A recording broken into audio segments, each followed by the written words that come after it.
Negros Oriental really is one of my favorite islands to visit in the Philippines.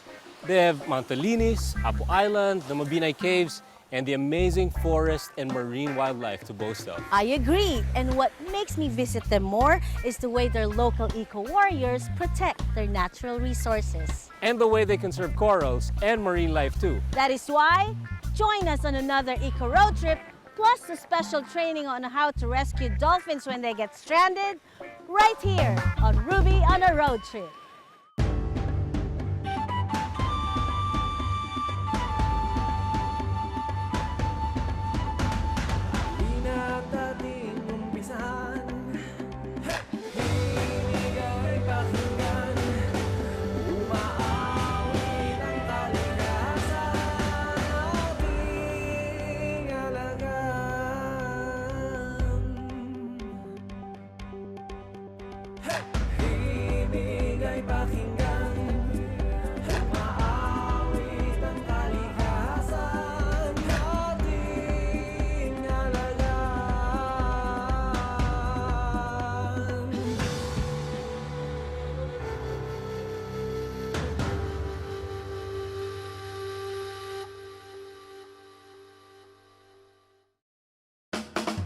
The island of Negros Oriental, which faces Cebu to the east, across the Tanyan Strait, and Siquijor to the southeast, is one of the country's most popular diving destination because it is home to Apo Island, where you can swim side by side with a pawikan.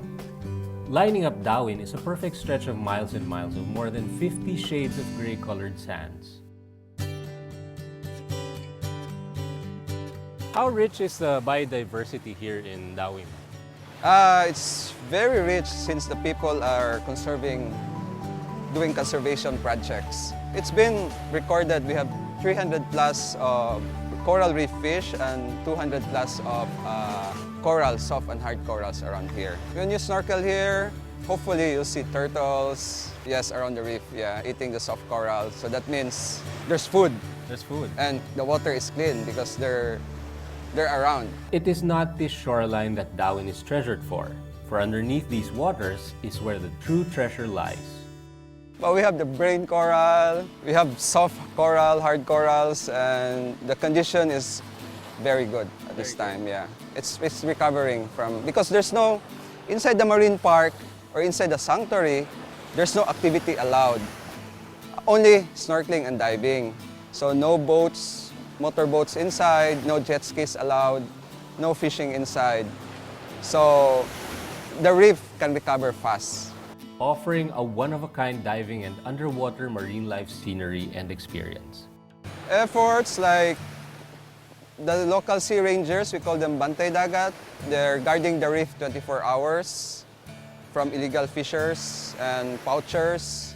And also like the people around here, they're just concerned of, they're very aware, like not to throw garbage in the ocean. And also we do a lot of clean-up drive here. So we clean the ocean, my shop also, my staff. Darwin and the other diving spots were already declared a marine sanctuary to protect the rich life forms and corals found underneath. What do you think we can do to help save the reef? If you go to a marine park, please pay the park fees because this goes to the conservation of the reef, of the island. Second, do your part. Don't throw garbage overboard or from the beach. When you go outing with your friends or family, please bring back all the garbage. When you go snorkeling, even if you're a good swimmer, better wear a life vest so you will float 100% and you won't be standing on the reef. If you go snorkeling, don't wear gloves because if you wear gloves, you have the tendency to touch the reef. This is okay, or get some shells. And no taking out of any marine species from the ocean, even the sand, please. They don't belong to your house. If we don't do something, the reef will just die. And if the reef dies, we don't have food to eat. There should be conservation and sustainability.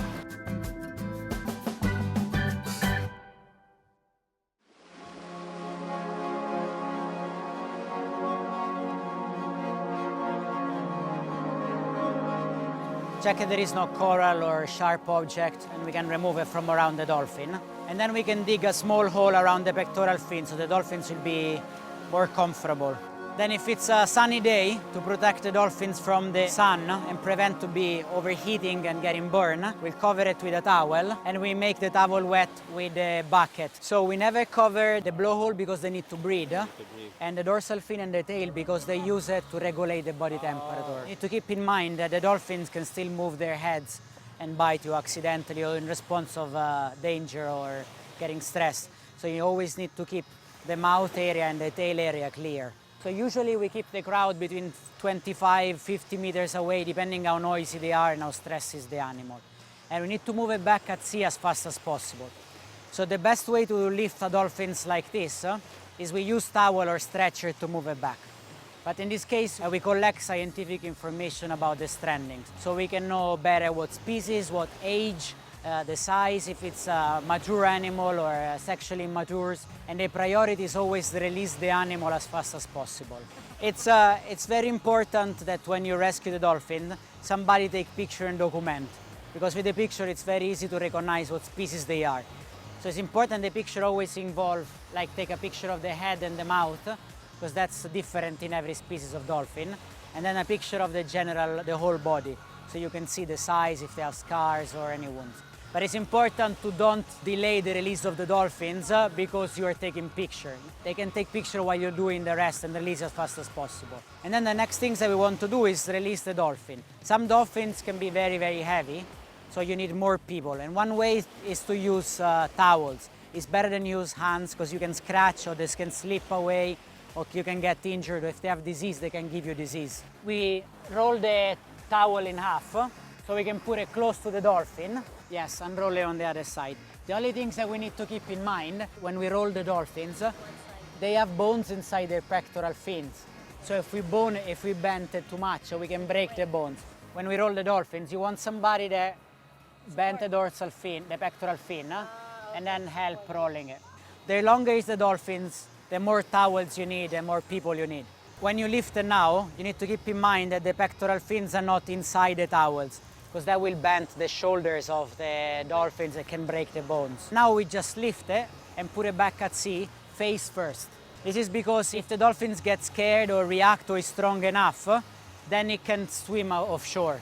If it's facing the beach, it will go back on the beach again. And you keep the dolphins to be sure that it's acclimatized in the water. The person in the front needs to be sure that the blowhole is always out of the water. And as soon as the dolphin starts moving the tail, like now, then you can put the towel down and let the dolphins to swim away. Our resort basically is a resort located in Nipa Plantation. It's the only resort with the beachfront in it in the city of Dumaguete. Presently, we have 21 rooms. We do have a function room which can easily fit around 180 persons. We have a big landscape for events and other activities. Whenever we do projects, we make sure that it's very green. So we start out with 3 R's. We reduce, reuse, recycle. At the same time, we minimize the use of plastics. In all of the rooms, we started using pumps, soap pumps, dispensers instead of using the normal soap bars. We do have a coastal cleanup every Thursday. It's a program which we do every week. At the same time, we also have a lot of mangrove preservation. Welcome to Santa Monica Beach Club. We would like to invite everybody to come over. It's located at Dumaguete City, Banilad, Negros Oriental.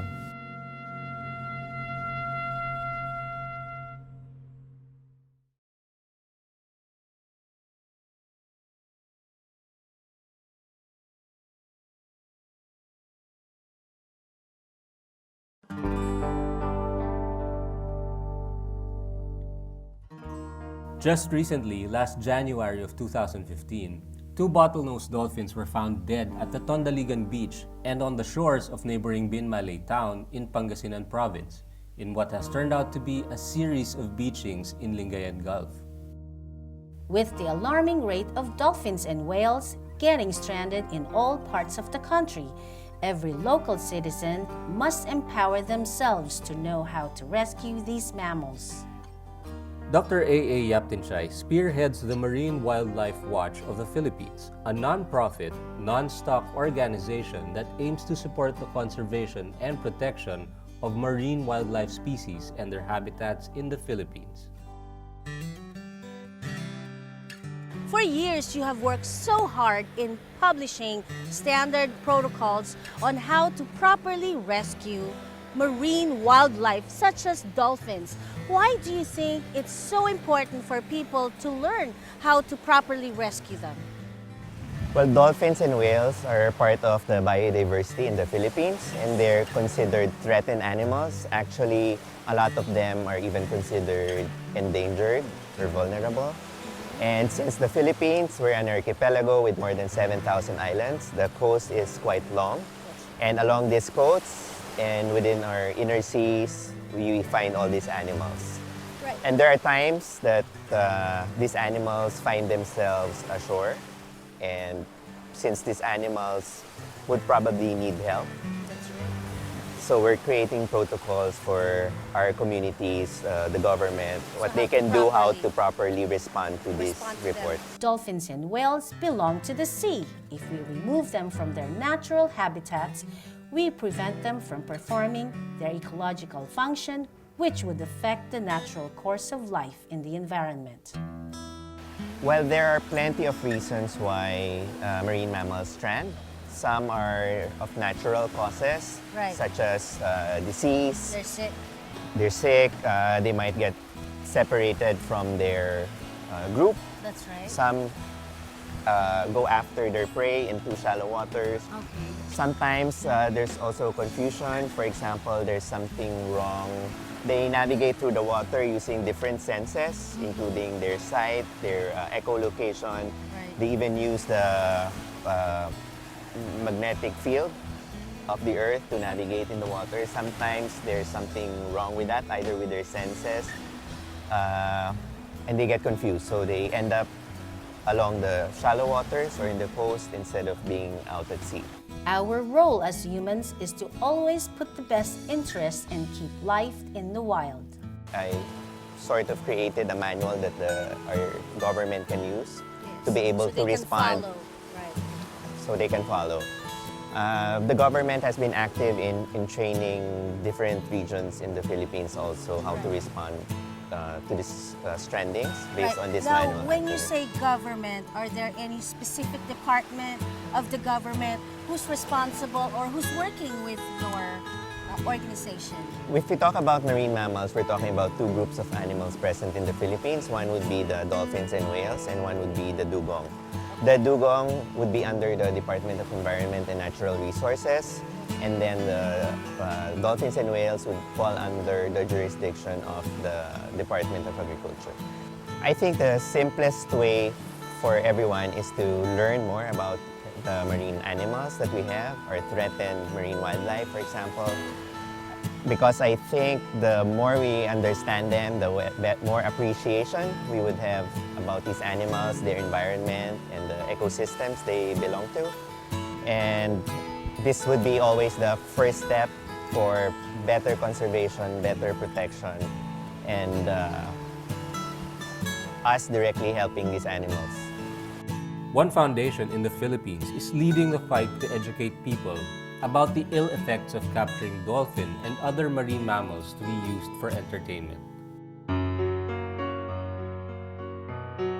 Earth Island Institute of the Philippines is a part of the bigger group of Earth Island Institute, which is based in the United States. Here in the Philippines, we have been advocating against the captivity of marine mammals, which includes, of course, a lot of dolphins and whales. But in particular, we always wanted to campaign and educate people that the best way to learn about these marine mammals is to see and study them in the wild. A dedicated environmental activist group created to restore, preserve, and nurture the environment. Which do you think is the strongest advocacy your group has?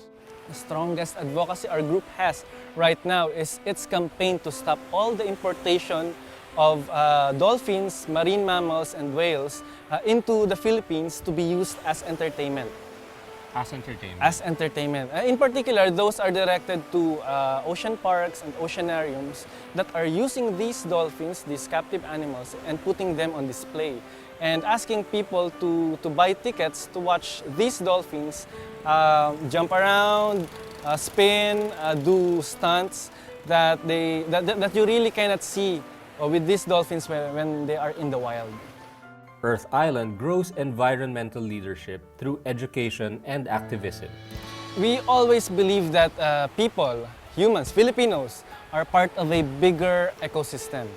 People are part of a bigger ecosystem that we think and we believe is gradually being destroyed because of greed, because of development projects that are only for the people. They lead the campaign to stop all dolphin and mammal shows in the country because in reality, these beautiful and important creatures belong to the wild. Right now, the Earth Island Institute is campaigning against the importation of beluga whales by the Manila Ocean Park. We set up a petition at change.org/beluga where you can look up and check what we have written there. It mainly is about not importing these beluga whales because these Arctic animals, these Arctic mammals, won't really survive in tropical Philippines. It's just as basic as that. And we do believe that with the help of everyone, the government agencies, the companies sponsoring Manila Ocean Park, and our legislators, we could stop this cruel importation of beluga whales in the Philippines. Earth Island Institute would like to invite everyone to support our campaign against the importation of beluga whales by going to our petition site at change.org/beluga. The Philippines, as an archipelago island, holds some of the world's richest marine life, and found in our waters is the humpback whale. What's the present condition of the marine mammals in the country today? Well, marine mammals at present here in the Philippines are protected by law, but they are still vulnerable to a varied number of threats, both natural and human, induced, that endanger the survival of the animals out in the sea.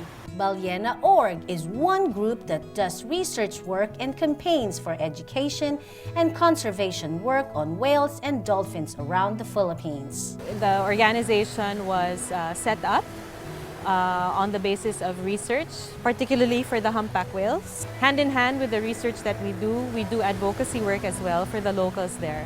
Our targets are usually the communities and the local government unit. What are the basic laws that every Filipino should know about the protection of these marine mammals? Well, one very fundamental law is the law administered by the Bureau of Fisheries and Aquatic Resources, Fisheries Administrative Order 185-1, which proclaims that all cetaceans, so that's whales and dolphins, are protected. So they are not to be caught, they are not to be hunted, they are not to be eaten, and they are not to be even held in captivity. Possession of any of these animals is illegal.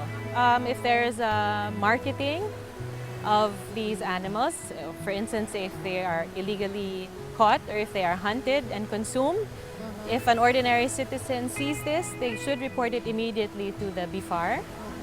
And if any of the animals are seen stranded on the shore, stranded means from the water, they are trapped on land and are unable to go back to the water on their own, then the public should report these to the appropriate authority. With the goal of increasing awareness and knowledge on cetaceans and their habitats in the Philippines, including the humpback whales in the Babuyan Islands of northern Luzon. Ballena.org has a call for volunteers every year. The call usually starts in January or December even, until January. Well, the humpback whales are here for a reason. The Babuyan Islands are the wintering grounds of these migrating species. They come to the Philippines every summer to mate and to give birth to their young. The Babuyan Islands is the wintering grounds for these humpback whales. Humpback whales and all the other whales and dolphins here in the Philippines, they're fascinating creatures, and they need to be protected. And the only way for them to be protected, in my opinion and in the opinion of our organization, is to enjoy them in the wild. They are beautiful creatures, and you can only truly appreciate their beauty, their magnificence, and their significance ecologically and as barometers of our environment in the wild. So through research, through proper ecotourism, that's how you can appreciate and even help these animals.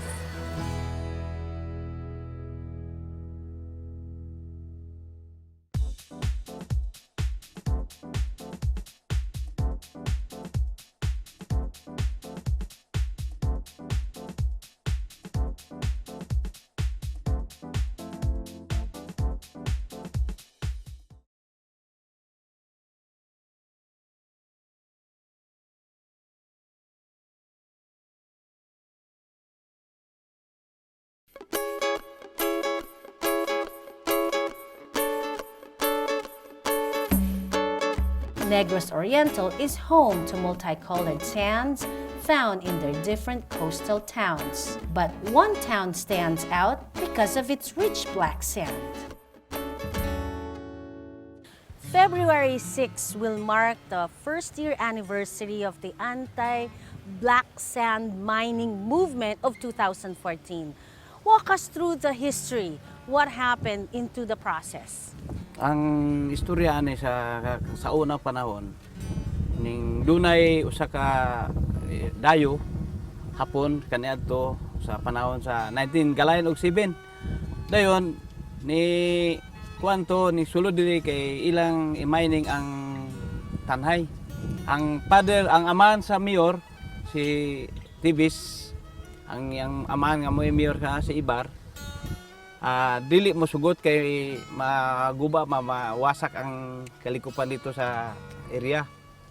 Karon ang anak na ang may gahom dito sa kuan sa tanhay, hayag siya nga gawing kuan mag-mining dito ang black sand. Okay, so at first, way back in 1970s, there was a Japanese firm who wanted to mine here. And that time, it was the father of the present mayor. Yeah. Okay. Mayor Ibarra Tibes. Tibes. So that mayor then disapproved, right? Disapproved, and then at present, the son is now mayor. Got that approval. Because of these black sands and mineral content, an illegal mining activity was done which shook the whole town of Tanhay. Now, the black sand that they see here, is it really found here or is it coming from somewhere else? Where did all of this black sand come from? Kani siya ma'am, kaning black sand o ato yun siyang subayon, dili ni gikan sa taas kay sumala sa ubang istorya nga nagikan sa dili 100 feet, 120 feet ang black sand nakita nimo sa kinalman sa yuta na sa tulo ka layer last to the third to the to the last mo kuha ka og kuan magtaro ka dito ang ikatulo gikan sa kinakatapusan ikatulo ang black sand. Black sand is a filter man, filter sa tubig ba sir pag controller sa kuan. Ang dako kayong epekto, ang dakong kadaot nga mahimo. Ang tanom nato sa bisan sa kana sa sugar kuan, ang kuan mo law siya mapalong mapatay hasta ang lubi, mapalong ang lubi, kanang malawas ba dayon. Ang mga tanang tanom nato mawala ang kuan, ang ilang kuan kinabuhi ba. Unya ang kuan pod ang kinipong tubig lahi na og lami. Kung wala nang kuan, mawala ang kuan sa tubig.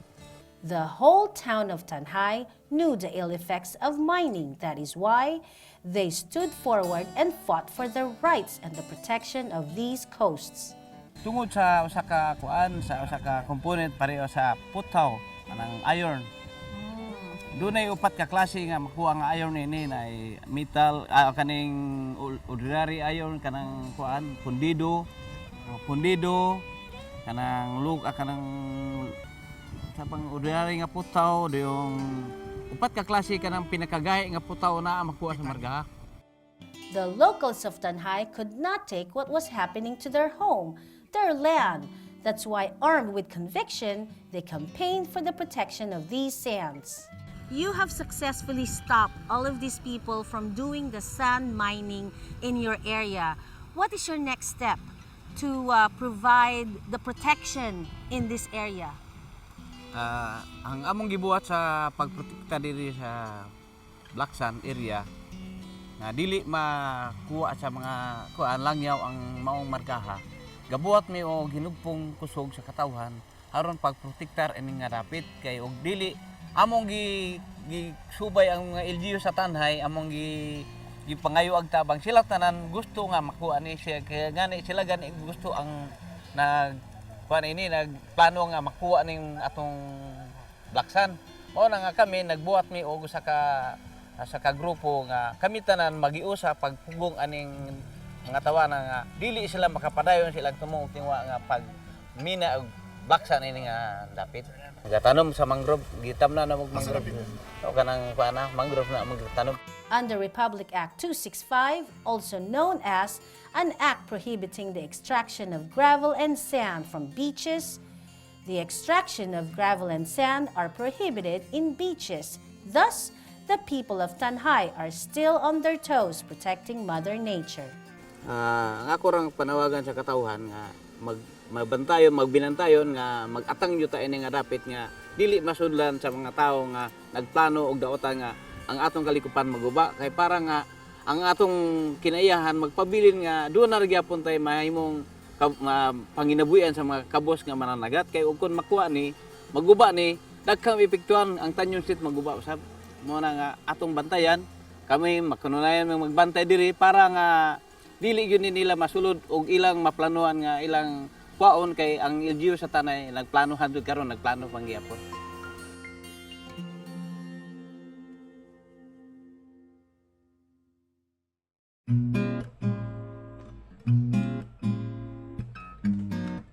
What's the significance of this mangrove area not only to Tanhay but also to the neighboring town? Talking about mangroves, we talk about environment. And talking about environment is not only endemic or it's not only particular in one place. It contaminates, shall I say.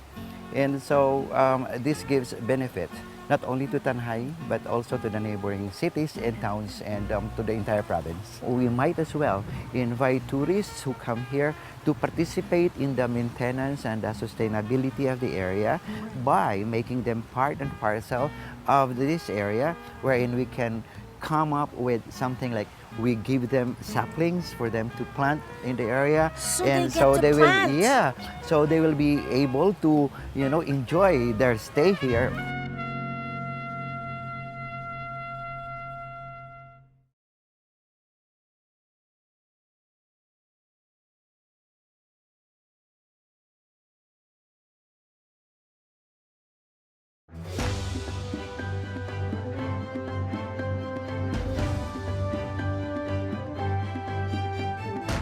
Dolphins, which is the second most intelligent animal after apes, play a vital role in our ecosystem.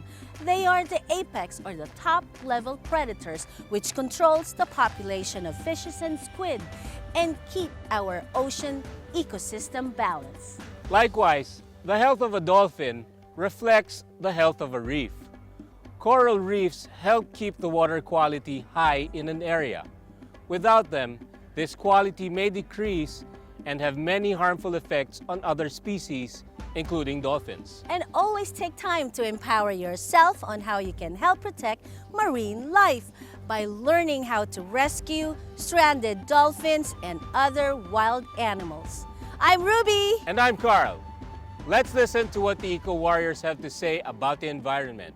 Because together, if we join hands, more work can be done and Mother Nature will be on the winning end.